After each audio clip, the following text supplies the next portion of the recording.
重量级最恐怖的不是权重，而是一个200多斤的人移动的像轻量级。在 UFC 里，重量级的代名词通常是一击必杀、重炮手、肉搏战。在这个只要挨上一拳就可能终结比赛的级别里，大多数选手更依赖于静态的力量爆发。然而，汤姆·阿斯皮纳尔的出现彻底打破了这一刻板印象。身高1.96米，体重常年逼近260磅的他，在八角笼里的步伐却轻盈的如同在跳舞。他进退自如，抽前迅捷，仿佛一个被放大了体型的中量级甚至轻量级刺客。这就是他最令人胆寒的地方。当绝对力量披载上了极致的速度与敏捷，他便成为了重量级里最不像重量级的异类。1993年，汤姆出生于英国大曼彻斯特郡的利镇。他的父亲安迪·阿斯皮纳尔不仅是他生命中的引路人，更是英国首批巴西柔术黑带之一。7岁开始练习柔术，这赋予了他极佳的重心掌控力和重量级罕见的细腻缠斗技术。他曾长期担任世界拳王泰森·富里的陪练，从这位移动鬼魅的冠军身上，他汲取了正统拳击的滑步、闪躲与距离控制精髓，彻底摆脱了传统重量级的笨重，铸就了他在八角笼中标志性的中量级速度。2020年7月，阿斯皮纳尔正式踏入 UFC 的八角笼，从那一刻起，整个重量级开始感受到了被速度支配的恐惧。他的前4场 UFC 比赛全部以压倒性的优势终结对手，且用时极短。无论是面对老将安德烈·阿洛夫斯基时展现出的沉稳绞杀，还是面对谢尔盖·斯皮瓦克时精准骤击，他都展现出了与体型极不相符的敏捷。2022年3月的 UFC 伦敦站是他职业生涯的第一个高光转折点。面对当时排名第6的俄罗斯猛将，身高2.01米的巨龙亚历山大·沃尔科夫，外界本以为这会是一场惨烈的拉锯战。然而，阿斯皮纳尔首回合仅用时不到4分钟，就通过精妙的站立打击掩护，成功将对手拖入地面，并以一个极其冷门的直臂十字固降服了沃尔科夫。这场比赛彻底宣告了阿斯皮纳尔的特殊地位，他不仅拳速惊人，更拥有重量级极为罕见的一流柔术终结能力。然而，竞技体育的残酷往往就在于命运的喜怒无常。2022年7月，在对阵柯蒂斯·布莱恩斯的比赛中，阿斯皮纳尔开场仅15秒便遭遇右膝毁灭性重创，赛后诊断极其严峻，内侧副韧带撕裂、半月板撕裂、前交叉韧带受损。对于一个极其依赖步伐和膝盖弹跳来维持重量级移动的选手来说，这样的毁灭性膝伤几乎是宣判了死刑。那段日子是阿斯皮纳尔最黑暗的蛰伏期。他在近期的访谈中多次提到那段经历，坦言自己曾坐在轮椅上怀疑人生，但他没有放弃，而是重新梳理了自己的训练体系，将康复训练做到了极致，甚至在心理医生的帮助下克服了对再次出腿的恐惧。2023年7月，伤停1年的阿斯皮纳尔在伦敦主场复出，仅用1分13秒便 TKO 老将马辛·提布拉。他甚至比伤前更轻盈的步伐打碎了外界疑虑，宣告了这头巨兽不仅回归，而且完成了进化。同年11月的 UFC 295迎来了他的伟大高光时刻，因卫冕冠军琼琼斯突然受伤退赛，阿斯皮纳尔在仅剩2周多的情况下临危受命，与 KO 率极其恐怖的俄罗斯重炮手帕夫洛维奇争夺重量级临时冠军。在备战极短且面临对手重拳威慑的双重压力下，他开场仅69秒便以极限闪避衔接闪电组合拳 KO 对手，加冕为英国历史第3位 UFC 冠军，完美诠释了技术碾压力量。夺冠后，因正牌冠军的比赛计划停滞，他陷入了罕见的必须卫冕临时冠军的处境。在2024年7月的 UFC 304中，他再次对阵曾导致自己膝盖断裂的宿敌柯蒂斯·布莱斯，这一次没有意外，他首回合仅用时1分钟便精准 KO 对手。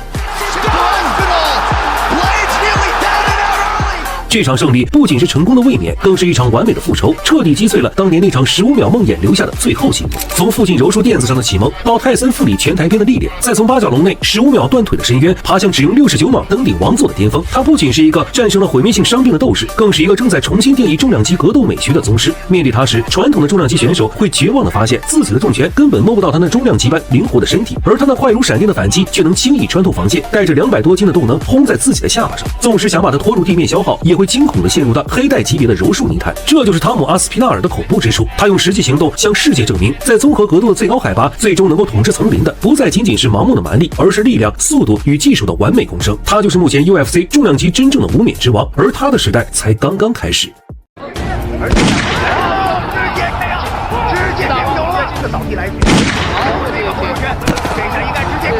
美国壮汉嘲笑中国没有重量级选手，还没笑完就被一位中国巨人猛将一拳打翻。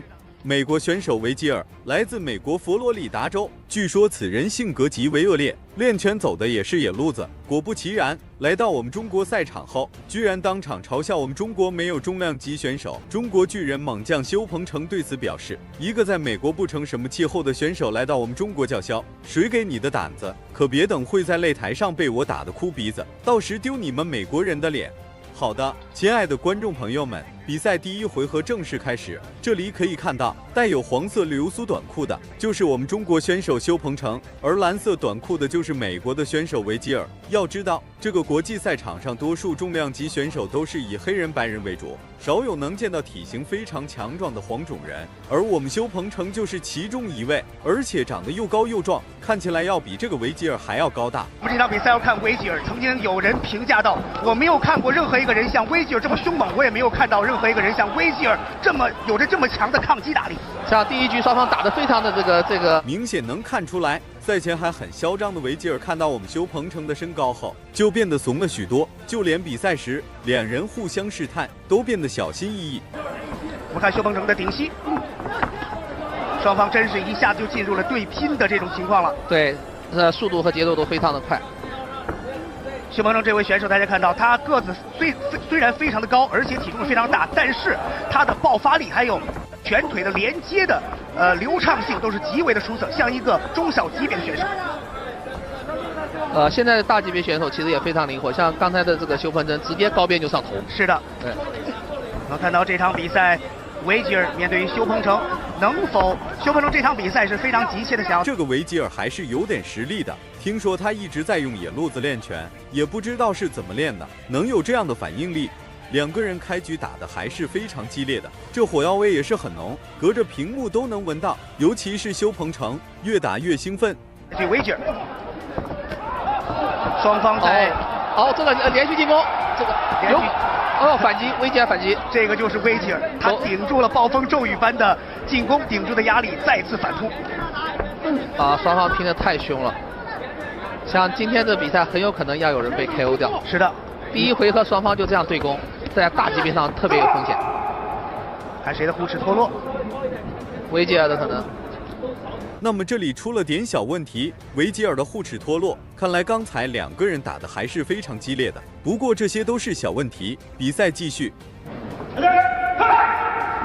比赛继续进行。我们看到维吉尔他的站架是比较正面朝前的一种站架，这跟修鹏程站架极为相似，双方都互不相让。低扫踢来自于维吉尔，后手拳修鹏程，而且两位选手直接 KO， 直接。这里修鹏程一拳击倒维吉尔，裁判赶紧过来读秒，然后我们修鹏程也是提前止住了进攻的节奏，看来是对刚才的那招重拳十分的自信。被裁判数发要扣掉2个点。是的，我看到维吉尔的反扑，修鹏程能否顶住维吉尔的反扑呢？但实际上更危险的是维吉尔，如果是修鹏程抓紧时间可以再度击倒他。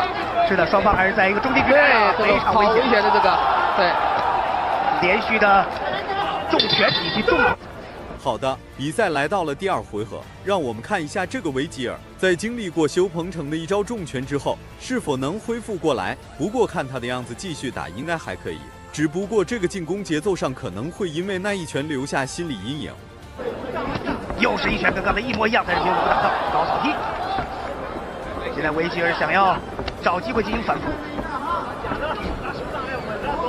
看到修鹏程啊，他的场外的指导在说，真的假的混合起来打。有这个很危险，这个维吉尔危险。对，维吉尔身体流的是印第安勇士的血，他是来自于美国，可以说是印第安保留区的一位真正的印第安战士。对，但他现在面对的是中国最出色的大级别选手。是的，对，这场比赛看到双方又是反面拳，大一点。修鹏程的态势估计颇为奏效。果然这一回合维吉尔的进攻节奏就放缓了不少，而且主要是以防守为主。不用说，肯定是被第一回合我们修鹏程的那一招重拳给打怕了。那么作为一名格斗选手，这个时候维吉尔已经丧失了一些斗志了。昆仑决的比赛规则是鼓励这些比较激烈的对抗。是的，所以比较凶险，然后很多这种著名的运动员在这里被 KO 掉。是的，这场比赛作为上海全明星的开山之战啊，真是已经让全场的观众大饱眼福了。修鹏程刚才假动作想要起前腿的高边腿，不知道是不是有后手拳隐藏在后面呢？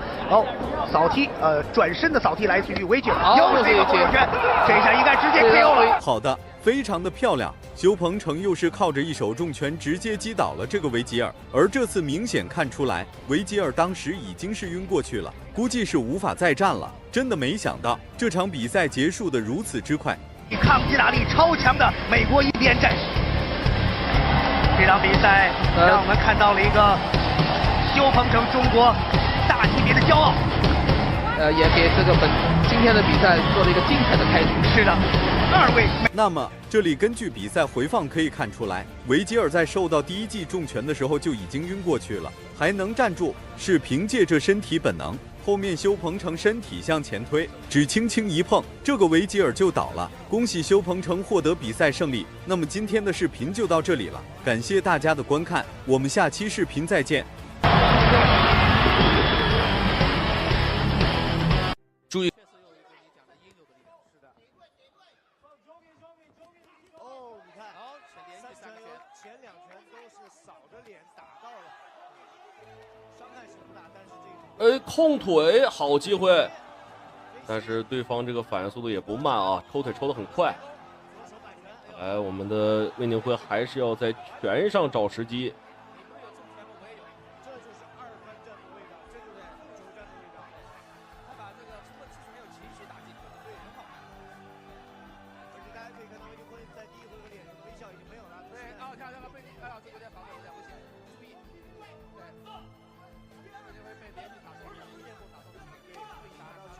我们可以看到我们的魏宁辉在第2回合打得很激进啊，脸上的微笑也没有了，表情十分的肃穆，看来是打出了一定的火气。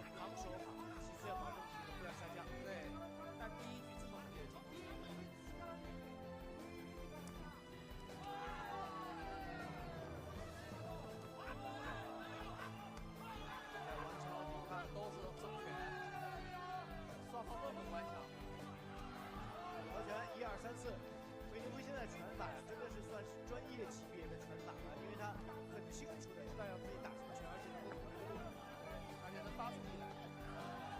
接腿击拳，做高爆头的动作就是骗对方。我们可以看到魏宁辉一直在以一个高爆头的技巧在打对方，骗对方打拳，少用脚。这个宫卫千二郎明显也是有一些上头了啊。这个自己的优势明明在腿部，却开始频繁使用自己的拳。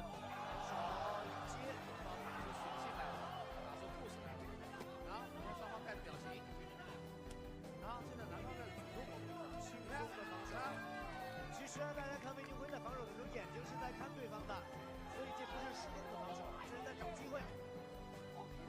很危险，双方都很危险，我觉得。对，漂亮。可以看到我们的魏宁辉催泪大师不是白叫的，一直在攻击对方的双肋。好的，第2回合比赛结束，第3回合正式开始。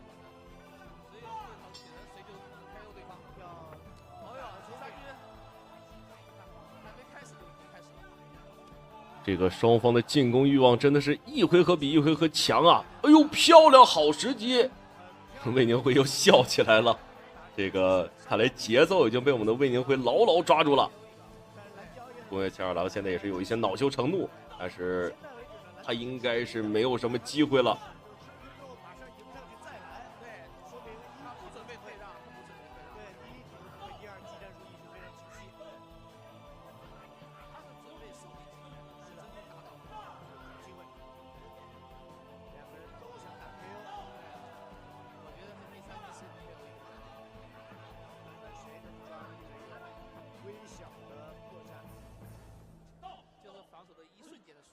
可以看出双方这个体力消耗确实有点大了啊，一直在拖延比赛。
击是非常有效的啊。这个公园千二郎明明擅长泰拳，却是被我们的魏宁辉一脚击翻。可以看到这个公园千二郎是有一些尴尬了啊。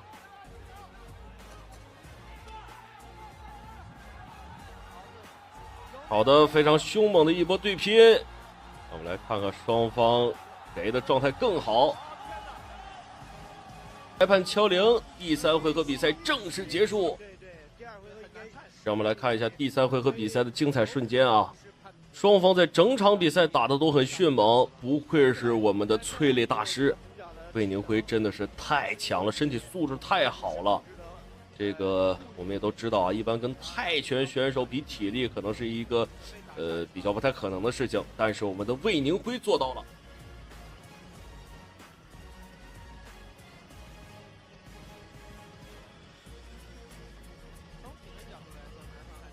没错，他3个回合保持着均匀的输出，这个是非常了不起的一件事，而且。好的，让我们来看一下裁判的最终判定。最后的获胜者是漂亮，让我们恭喜本场比赛的胜者，我们的冠军魏宁辉。好的，亲爱的观众朋友们，感谢您的收看与支持，让我们下期节目不见不散。再开始啊，赛前挑衅对手，哦，踹膝盖，甩膝盖，漂亮。哦，言语攻击，不能说话，而且不能咒骂对手啊。对，就很多人认为比赛中是可以说话、可以交谈的，为什么不能说话？因为裁判不界定你这个说话是不是在给对手递信号、打假拳。没有听明白呢，对对不对？比如说，万一裁判认为好，你出一下后手，我就应声倒地了。对啊，那所以说裁判是一刀切，严厉交谈，所有的交谈都是禁止的，请大家注意啊。而且更是不能有那个叫骂啊，因为叫骂是赛前发布会的事情，是比赛中叫骂就有违运动精神了。对，比赛还是要看你们精彩的对决啊。对，再来转身腿。此时啊，这个对手变得非常的谨慎，不敢跟我们阿河江正面对抗。不论是哈哈酱怎样主动的寻求进攻，都是一副快离我远点的样子，有一种被打怕了的感觉。所以说，有些嚣张的老外真是皮子痒，不狠狠的打他们一次，这些人是不会长记性的。这不现在就已经变得比比赛之前乖多了。裁判警告，两个人太消极了，后手摆拳，后手前板，这个拳啊，就是拉足了这个能量，所以啊是显得有一些太过于明显。反摔，当心，乔瓦尼当心，哇，好漂亮，好强的腰力，直接到了侧压。现在到了孙悟空最擅长的地面战环节，侧压对手。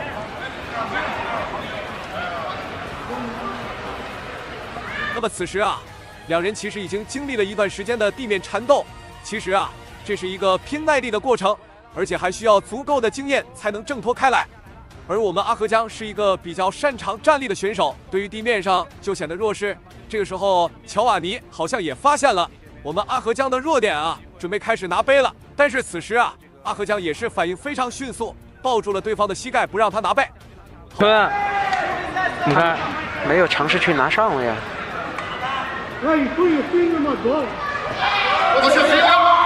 裁判警告，手指头不能插对方消化道末端。因为对方的身体所有孔洞啊，比如说面部的七窍、双耳、双眼、双鼻孔，单口是不能插的，还有消化道末端，还有对方身上的伤口也是不能插的。对，这边乔瓦尼抓着一个木村的把位，想要尝试着往十字固或者这个反向逆向的三角去拉，是他一直在尝试这样的降服，降服。他想做一个倒的那种三角角去降服对手。现在这个位置搭得比较远，你看这个三角没有完全的搭住扣。对他，因为右脚的脚踝没有放到左腿的膝窝后面。是这边，然后将没了，可能要出来，这个三角脚没了，出来了，漂亮，逃出来了。他尝试木村锁，但是对方头逃出来了呀。好的，漂亮，挣脱出来了。阿河江这2分钟打得非常的艰难啊，气不过还要上去补对方2脚。这个时候被裁判制止，不能继续下去了。比赛打到现在，这第一回合也是结束了。不知道大家觉得阿河江第一场的表现如何呢？第二局啊，时间依旧是5分钟。好了，开打。这比赛也给这个赵志阳老师带来了。这第二回合开始，双方选手就显得谨慎多了。目前看起来，双方把距离把控的都比较远，谁也不想主动出手露出破绽。而且啊，经过这第一回合，双方也都是看到了自身的这个强项和弱项。巧合的是，双方还都有在各自弱点上克制对手的优势，这个就很有意思了。但是两个人打的都是比较稳健的，不过还是希望我们阿河江尽量把比赛节奏提得快一点。不然这个时间拖得太长，倒是给了这个乔瓦尼机会了。要有更多的这个进攻，双方现在把距离啊拉得非常的远。阿河江，你看这个出腿啊，包括前手的试探，像极了康纳麦克雷格。出腿。可惜康纳的这个致命的左拳，目前还没有看到。对，后手击服。因为康纳的前手的这个拍击啊，是为他后手的致命的，左拳的重击开路的。是，那才是他得意技啊。低扫漂亮，踢得好响亮。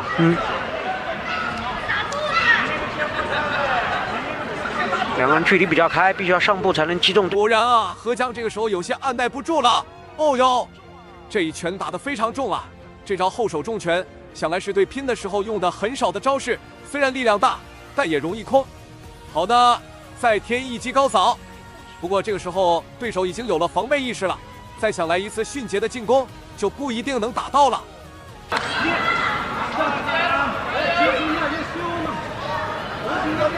阿河江双飞踢，对，这几下腿法这个距离上把握的还是不错的。顶到角落，后手，高扫，再来后手，连续的进攻，顶住了，再推开，一个前蹴。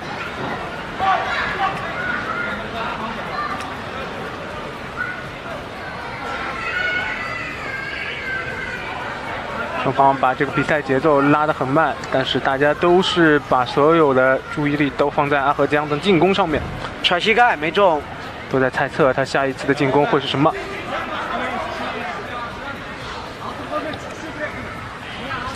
哇！再来一个腾空的飞踢，漂亮，漂亮！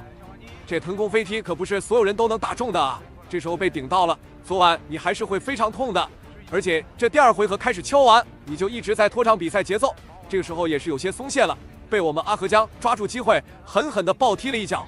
弱于想用腿法干掉对手啊！阿河江有功夫捋一捋头发。还剩2分钟多一点，再来！哎呦，又是一脚！可以看出来，这个乔瓦尼一直在拉长两个人之间的距离，阿河江则是步步紧逼啊。这个敌退我进，我们阿河江还是懂得这个道理的。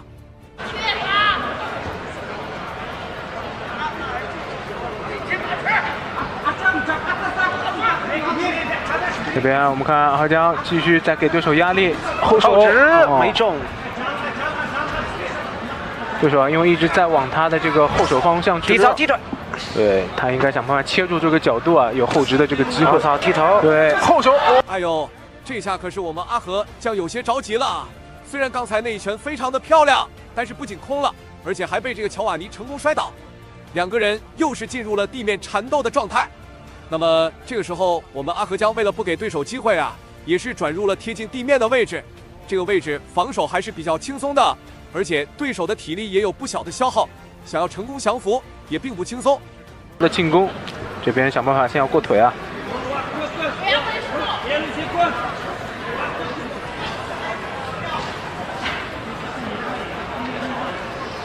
现在乔瓦尼莫乔是感觉要休息一下，缓一缓。对他想就压一压对手，也没有太多的进攻。裁判估计要把这两人拉起来了。双方在这个位置没有任何的动作。哎呀，这真是让人哭笑不得呀！目前为止，这第二回合比赛也即将要结束了，而我们阿河江呢，面对自己弱势的场面，选择了和对手一样的方式，就是一个字拖。整理的时候我就跟你拼点数，到了地面我就尽量防守，不给你降服我的机会。只要能继续拖下去，我们也不是没有获胜的希望。想必对手也绝对不可能任由我们这样拖下去的。也成功的利用龙网啊来避免对手的这个进攻。对，我手没有拉围绳，我只是手肘。是。双方第二回合的角逐和第一回合也是相似啊。是吧？选手踩到这个滑倒，影响比赛的公平公正。因为他不是被对方的正确的技术所带倒到地面，是好的。那么比赛来到了第3回合，可以看到这第3回合开局和第2回合开局是一样的啊。说明这个乔瓦尼在这一回合中还是老一套，继续找机会降服阿合江，而这也证实了这个乔瓦尼自认为在战力对拼上是不如我们阿合江的。从开始到现在一直是保持着非常远的距离，其实这个过程中阿合江对他挑衅，他也是非常的稳健，没有主动发起攻击。但要我说啊，这其实就是打怕了，开局那么嚣张，现在在擂台上却是一点也不敢了。好，两个人有点消极了。对，孙悟空半天不做进攻的动作，他基本上是不怎么在这种远距离，他基本上不怎么做进攻。对，他几乎不出拳，他都是等对手进攻之后啊，他要找这个摔和地面控制的这个机会。对，他一个略偏科嘛，对，就是战力方面的这个技能点数加的不高啊。是，而且从我这个角度可以看到，他的缠手应该是长得非常薄，所以基本上方便抱摔。对，看不到这个。好的。阿合江试探性的一脚踢过去，这个乔瓦，你还是第一时间往后撤，这说明对手是铁了心要跟我们拖时间，而这个时间拖得越久啊，对于我们阿合江就越不利。看来对手真是为了赢，也是放下了这个所谓的面子啊。毕竟在擂台上，谁要是长时间的不主动比赛，要是在外国观众们都在喊着他，让他滚下去。对。而且一扎上场比赛是终结的，对。如果这场阿合江也终结的话，两个人就更有打一场的这个理由和热点了。腿上的假动作，上步，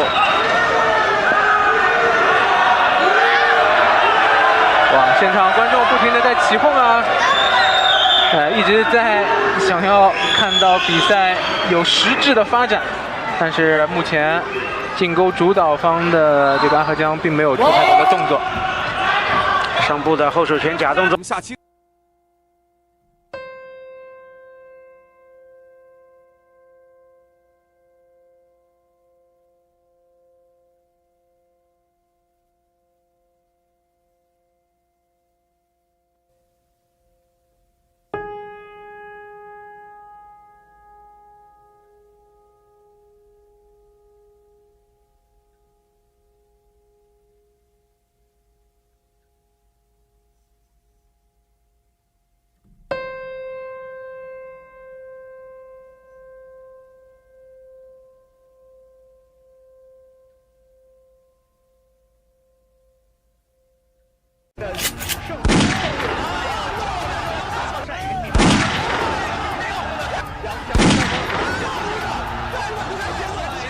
美国拳王挑衅中国选手，被连踢3脚爆头，吓得屁滚尿流。中国人的猪脑袋太脆弱了，我一脚就能踢爆一个，根本就没有挑战性。说出这番无耻言论的，正是眼前这位美国的拳王詹姆斯·马佐尔。他在美国绰号叫头部粉碎者。这次来中国，亲爱的观众朋友们，他也是嚣张跋扈。目前连续打赢了3名中国选手，而且都是被他打成重伤了，也是越来越猖獗。然而面对如此嚣张的言论，中国腿法高手我们的中国小将王玉虎也是霸气出山，挑战这个嚣张的美国佬。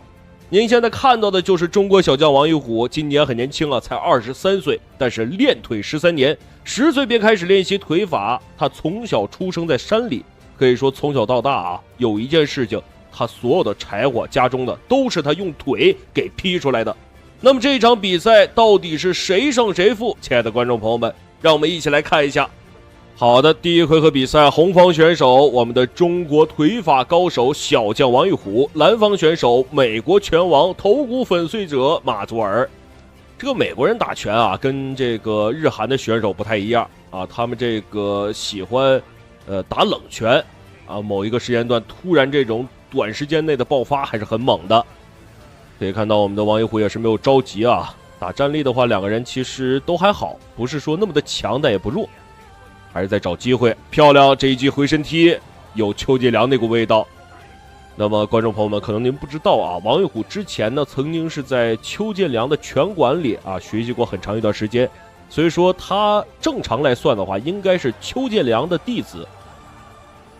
好的，被逼到拦脚，我们的王玉虎还是这个想要打上几拳啊，这个位置很不错，漂亮。不会防守，我不管你谁，你看是吧？打得很主动，这个王玉虎打得很主哎动。呦，马佐尔的防守啊问题很大，感觉像是有短板一样。3拳，可以看到马佐尔这个鼻梁已经红了啊，差一点被我们的王玉虎打断。很具有穿透力，他这个拳法很具有穿透力。其实这个美国拳手啊，可能是受到这个拳击的影响，所以说他们打自由搏击的时候特别喜欢就是抱身，啊，就不停的抱身拖时间。碰到这种选手一般来说也是很难受的。但是我们的王一虎呢，恰恰相反，他不是那种特别压迫式的选手，所以也不着急。好的，哎呦，这一脚差点是踢中了马佐尔的裆部啊，很危险。这要是一脚踢中，估摸马佐尔这辈子就要跟他媳妇儿啊没有什么生活可言了。如果说是随着比赛的进行出劲儿出来，自己要小心。看马佐尔一贴身，马上就气就上来了。实际上，他现在这种贴身是一种消极的防守，不是主动的这种进攻的方式和态势。现在给人打懵了，他只有靠这种。好的，你可以看到马佐尔再一次啊被裁判分开。裁判这是要太过于消极比赛，黄牌。这小子必须得打了啊！再这么消极防守的话，怕是要被直接罚下场。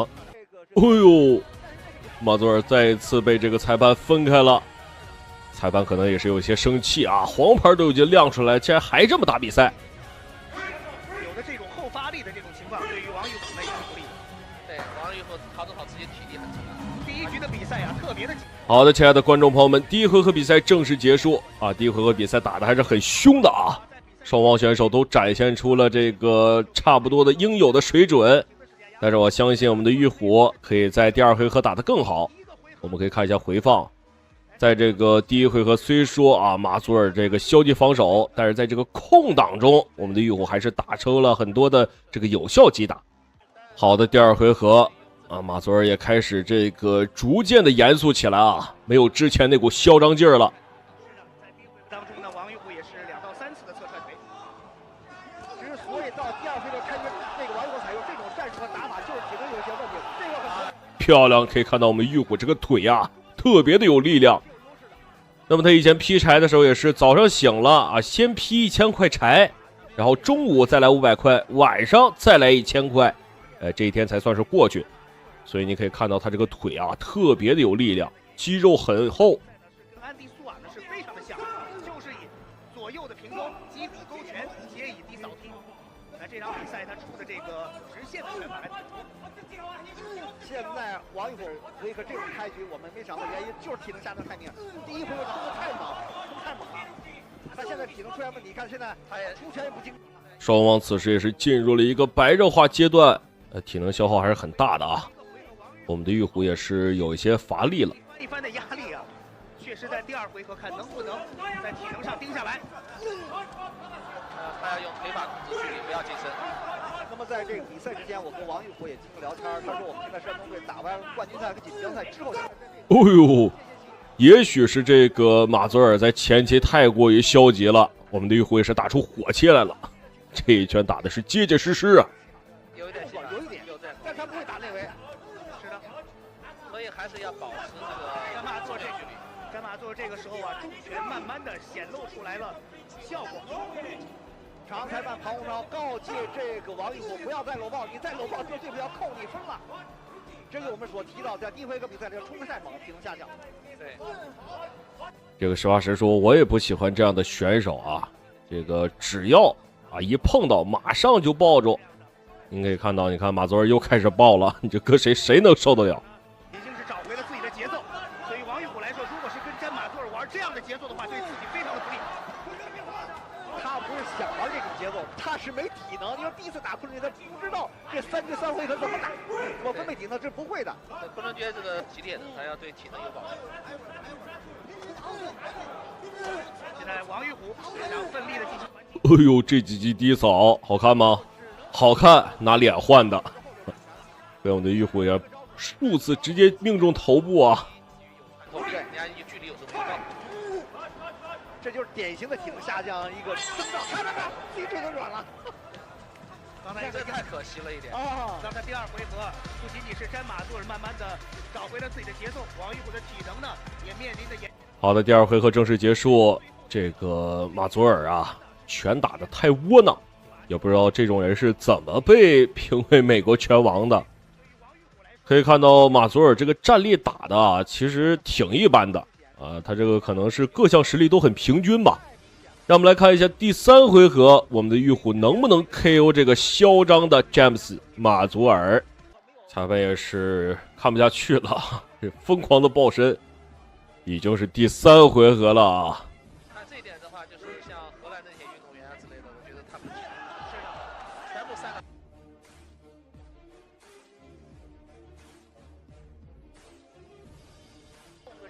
防守型出击，他不想对方那个上来，但他不是完全用侧腿是一种重击对手，不是。你看现在这个反而看好的漂亮，这一记抱摔啊，也是我们的玉虎力气很大，马祖尔也是没有什么体能了。但他的迎击拳还比较准，是他王玉虎在迎击的时候打了2个迎击，他就靠这个右手的后手。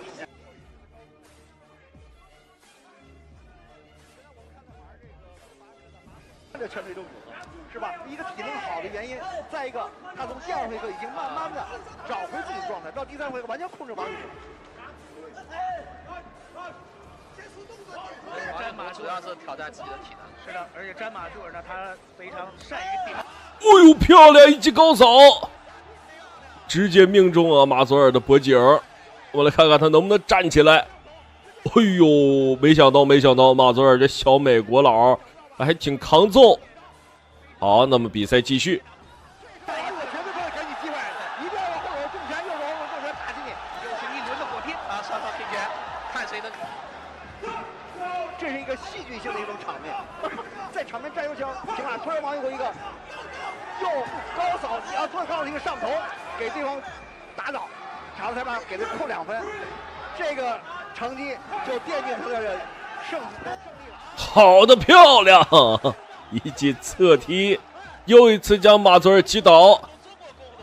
但是我们可以看到马祖尔站起来很快啊，我们的玉虎不要给他任何机会，能再踹一次啊，这个小美国佬就完了。对，这比赛没悬念，这比赛就没悬念了，打得非常好。